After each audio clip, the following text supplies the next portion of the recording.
Europe 1, ça pique, mais c'est bon. Ça pique mais c'est bon. Anne Romanoff. Bonjour Aurélie Filippetti, vous avez été la première ministre de la Culture de François Hollande. Ministre de la Culture, c'est un poste où on est beaucoup en contact avec les artistes. Trop, hein, c'est vrai. Trop, je sais pas, parce qu'on s'en lasse pas. On est censé s'obliger de parler avec des artistes névrosés qui viennent pleurer pour avoir des subventions, des crédits, des rallonges budgétaires. C'est vrai, on vient vous demander en permanence de l'argent pour des projets culturels essentiels. Toujours essentiel. C'est vrai. Mais c'est normal, c'est le propre de l'artiste, il doit défendre. Et il pense qu'il est le centre du monde aussi. Oui, mais sinon il peut pas créer. S'il pense pas qu'il est le centre du monde, il peut pas avoir la force en lui de sortir quelque chose du rien, parce que c'est ça la création, c'est on sort quelque chose de rien. Donc il faut vraiment y croire. Parfois ça donne rien non plus. Hein. Mais parfois, oui, mais on a le droit de se tromper. Mais si lui il n'y croit pas, personne ne va y croire. Les ensuite. artistes d'ailleurs considèrent toujours que leurs projets sont essentiels. Madame la ministre, je vais vous parler de mon projet d'installation éphémère dans les parcs publics de Couron sous Mélas, Cocotte et autocuiseur. Cocotte et autocuiseur. Une société sous pression, ouais. Et ça fait quoi mon avant-dernier projet, mixeur blender broyé par son époque. L'humain est-il un robot multifonction? C'est pas mal. Je vous remercie. Vous avez de l'inspiration. Je vous demande pas grand-chose, 300 000 €. Alors j'imagine Aurélie Filippetti que quand on est ministre de la Culture, il faut assister à plein de cérémonies longues et ennuyeuses comme les Césars ou les Molières, où il y a toujours un intermittent qui vient avec son écharpe rouge et sa barbe de 3 jours vous agresser en public devant les caméras. Et là il faut prendre un air préoccupé en hochant la tête et en souriant pour montrer qu'on comprend la problématique et qu'on sait qu'on est filmé. Ça vous est arrivé ? Oh non, mais j'ai eu pire. Moi, vous avez vu un mec à poil, non? J'ai eu des intermittents tout nus. Ah, ouais. Bah, à la limite, c'est peut-être mieux. J'ai essayé de prendre un air sérieux et j'ai essayé de prendre un air sérieux et de le regarder bien dans les yeux. C'est toi. D'ailleurs, Willy a une revendication. Est-ce que ça vous manque? Non mais j'imagine que vous avez quand même dû jeter un coup d'œil par curiosité. Non. Non, vous avez réussi. Moi j'aurais regardé. Vous savez, moi, T'aurais regardé que ça, toi. Après moi j'en vois pas si souvent. Alors quand vous étiez ministre de la Culture, Aurélie Filippetti, vous avez dit que votre priorité c'était l'éducation artistique et culturelle, et je suis d'accord avec ça. Parce que moi quand j'étais petite, l'éducation musicale c'était ça. Oui, la flûte à bec est à la musique, ce que le kebab est à la gastronomie, rien à voir. Maintenant, c'est formidable parce qu'il y a toutes sortes de cours pour éduquer artistiquement les enfants. Ateliers d'éveil musical avec des tambourins, initiation à la danse hip-hop, cours de piano ludique, initiation à la zumba, peinture avec les doigts, atelier clown, art du cirque, théâtre en anglais, cours de tag, de graffiti. Le choix est multiple. Les enfants demandent « Je peux faire ça ?» Les parents inscrivent, payent et au bout de 3 fois, les enfants abandonnent. Et les parents râlent un peu, mais ils sont soulagés de ne plus avoir à accompagner et à aller chercher. C'est vrai qu'il y a des matières pour lesquelles il n'y a pas besoin de donner des cours aux enfants. C'est Instagram, Pinterest, Facebook, Snapchat. Ah maman, attends, je regarde la story de Jérém Star sur Snapchat. Là, je me console en me disant que ma fille apprend l'anglais. Vous connaissez Jérém Star, Aurélie Filippetti ? Non. Vous perdez rien.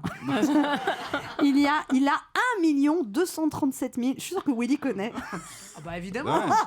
Vous connaissez pas Jérém Star? Il est hyper calé sur tout ce qui est télé-réalité. Tout ce qui Et intéresse, tout ce qui est il reçoit les essentiel. bimbos qui vont dans les émissions de télé-réalité. D'accord. Il les reçoit dans son bain. Il a 1 million voyez, 200. vous ratez quelque chose. Il a 1 237 000 followers sur Twitter. Il appelle ses followers les vermines. Il a un chauffeur qui l'appelle Pupute. Et ma fille trouve ça drôle. Encore un prix Nobel. Comment voulez-vous que je lui parle de Balzac après ça, Aurélie Filippetti? Ouais, tu vois, Honoré de Balzac, il a une story sur Snap, c'est trop bien. Elle s'appelle Eugénie Grandet. Tu connais pas Eugénie Grandet? Attends, elle était dans Les Anges de la télé-réalité. Pardon, c'est une héroïne de roman. Et là, ma fille me répond, je vais pas le lire, j'ai vu le film. Ouais, j'aurais aimé lui faire lire Les Illusions perdues, mais c'est moi qui ai perdu mes illusions. Mais c'est peut-être pas mal d'imaginer justement des stories à partir des romans de Balzac. Tiens. C'est une bonne idée. Comment on fait pour...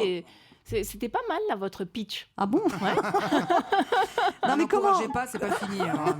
Comment on fait pour donner le goût de la lecture aux enfants qui veulent pas lire, Aurélie Filippetti? Mais c'est pas que... Moi je crois pas que les enfants veuillent pas lire. Ah bah Regardez si, Harry ma Potter. fille elle veut pas te lire. Non mais Harry Potter, au début tout le monde a dit mais Harry Potter c'est pas bien, etc. Et en fait ces livres ont permis à des dizaines de millions d'enfants partout dans le monde de découvrir le plaisir de la lecture. Et ils vont voir les films, mais ils lisent aussi les livres. Et parfois même ils les lisent en anglais, qui est quand même formidable. Et ils sont absorbés, ils aiment ça. C'est ça qui leur donne le goût de la lecture. Mais il n'y a pas que Harry Potter, il y a toute la littérature jeunesse. Sarah Duncan, Aujourd'hui, ça marche très fort. il y a des choses extraordinaires pour les tout petits, pour toute l'édition jeunesse, l'école des loisirs. C'est extra. Moi, je trouve que c'est comme ça qu'on va leur donner le goût de la lecture. Puis il faut pas, c'est pas parce qu'ils vont regarder des bêtises sur Instagram que ça les empêche de lire par ailleurs. Ah bon, vous me rassurez. Ah, vous êtes sceptique. Bah, je vois ma fille. Alors, en tout cas, ce que Elle a j'aime... quel âge? 14 ans. Oui, mais c'est l'âge C'est l'âge difficile. bête. Ah non, Oh là là.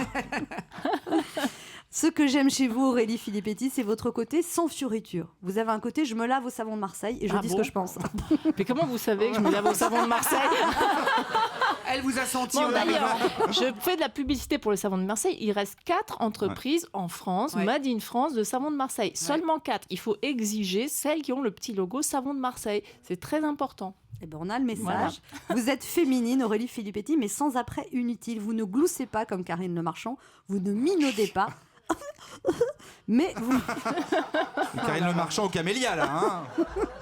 mais vous plaisez néanmoins beaucoup aux hommes. Quel est Ah votre bon secret? Oh là. Ah si, si. En tout cas, Quel est votre secret? Non, parce que vous n'avez pas les côtés. Vous voyez ce que je veux dire? Écoutez, Comme ça. j'aime bien quand vous imitez. Ne vous inquiétez pas, tout à l'heure, je vous ferai un interview Karine Le Marchand. Non, et puis surtout, alors c'est quoi votre secret quand même pour plaire aux hommes? Mais j'en ai pas. Je sais pas, je suis ravie de l'apprendre et que vous disiez des choses gentilles comme ça sur moi. Mais je ne sais pas. C'est vous êtes naturel. Mais je crois que le naturel, c'est bien en politique comme en tout. Bon, on vous a jamais vu jouer sur. Non, mais ça, c'est une vraie question. Sur votre féminité. Enfin, c'est pas. Ça veut pas dire que vous n'êtes pas féminine, mais vous n'avez pas le côté. Mais comme... vous savez, moi, je suis élue d'un département qui est un département industriel, qui est un département qui a beaucoup souffert quand même, la Moselle. On a perdu énormément d'emplois. Il y a Florange dans mon département. Et donc, je ne vais pas arriver en talons aiguilles. Moi, j'ai des talons, ceci dit, mais... Puis je sais pas, les bimbos, c'est pas mon image de la femme. Moi, je trouve que j'aime les femmes qui sont à la fois intelligentes, sympas, Comme moi. drôles, comme vous, exactement. J'aime les femmes qui sont d'accord, moi, déjà.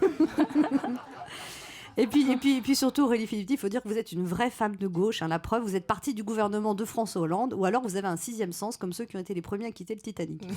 Ça, on entendait quand même déjà les craquements dans la coque. C'est ça. Il y avait l'iceberg. Et moi, j'avais peut-être vu le bout de l'iceberg, mais il y en a qui ont attendu qu'il y ait un livre qui sorte là récemment pour se dire qu'il y avait un problème. Mais le problème, il était politique avant d'être littéraire, si on peut dire, parce qu'il y avait un mécontentement des gens, des Français. Donc c'est pour ça que je suis partie. Ça a été quoi le truc qui vous a vraiment fait douter, le moment où vous vous êtes dit waouh, là on prend Je vraiment peux plus la continuer. mauvaise. Ouais. Il y a eu plusieurs choses. Ça a été, c'était quand même sur 2 ans et demi. Et après, il y a un moment où c'est une ligne rouge. Il y a un moment où on se dit non, là, je peux plus. Et c'était au moment de l'été 2014 où il y avait vraiment un besoin de changer la politique économique parce que ça ne marchait pas.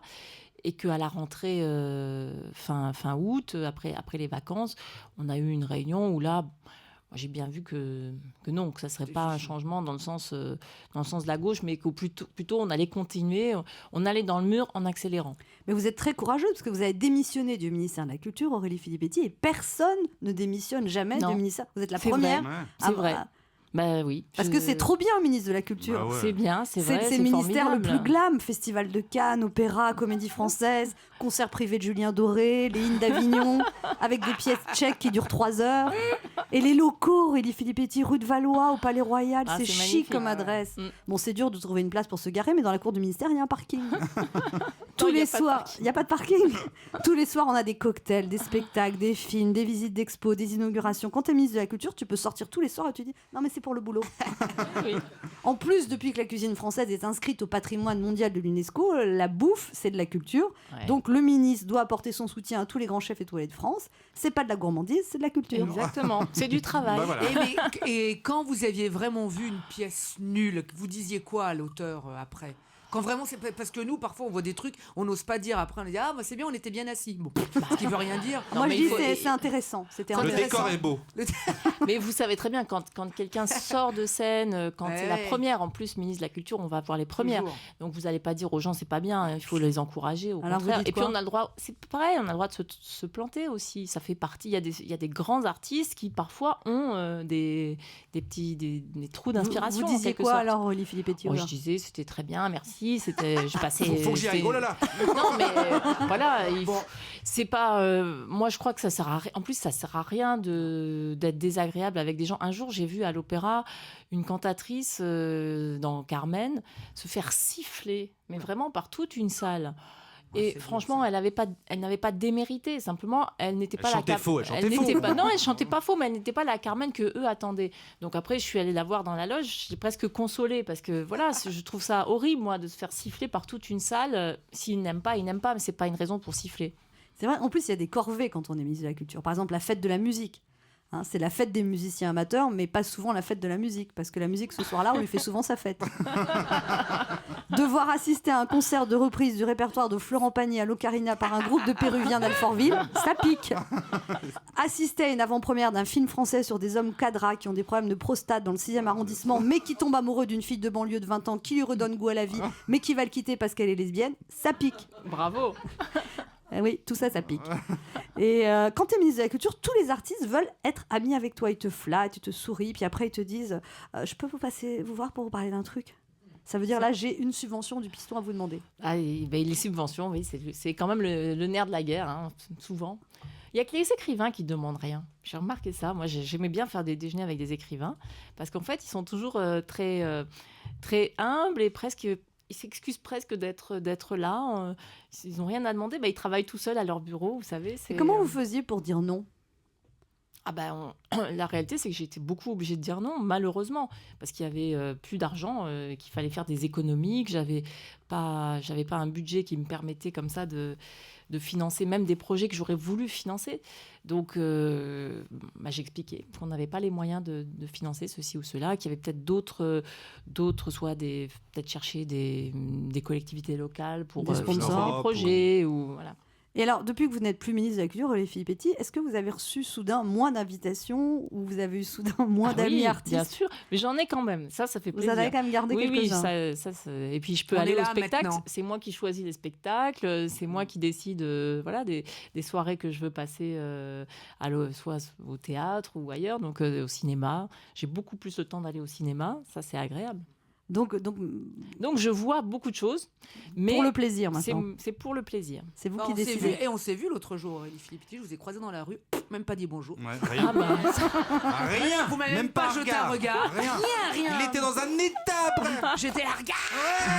Mais est-ce qu'il y a des gens qui vous calculent plus depuis que vous n'êtes plus ministre de la Culture, qui disent oh Aurélie, qui vous adoraient et qui maintenant vous regardent à peine ? Oui, mais ça c'est normal. Ça m'est égal, moi. Il n'y en a pas non plus tant que ça, hein, vous savez, c'est pas... Les gens qui sont vraiment des opportunistes, en plus, ils se disent que le vent peut tourner, on ne sait jamais ce qui peut se passer. Et oui, c'est pour ça qu'on vous reçoit ce midi, parce qu'on ne sait jamais. Au cas où vous redeveniez ministre, on est désintéressés. Est-ce que je peux vous voir après l'émission ? Non, en plus, je n'ai rien à vous demander, moi, Aurélie Filippetti, parce que vous voyez, je suis déjà chevalier des arts et des lettres. Mais oui. Oui. Ce n'est pas vous qui m'avez nommé, c'est Fleur Pellerin, une femme de goût. Mais elle a bien fait. Eh oui, chevalier des arts et des lettres, je ne sais pas à quoi ça sert, mais ça rend bien. Willy est jaloux, lui, il est poney des arts et des lettres. Et Chris Deslandes des chevaliers des bars et des fêtes. Et des défaites aussi. En tout cas, Madame Filippetti, on vous aime, on ne vous aime pas, mais vous au moins, vous ne trichez pas. Merci pour votre authenticité, Madame. Merci.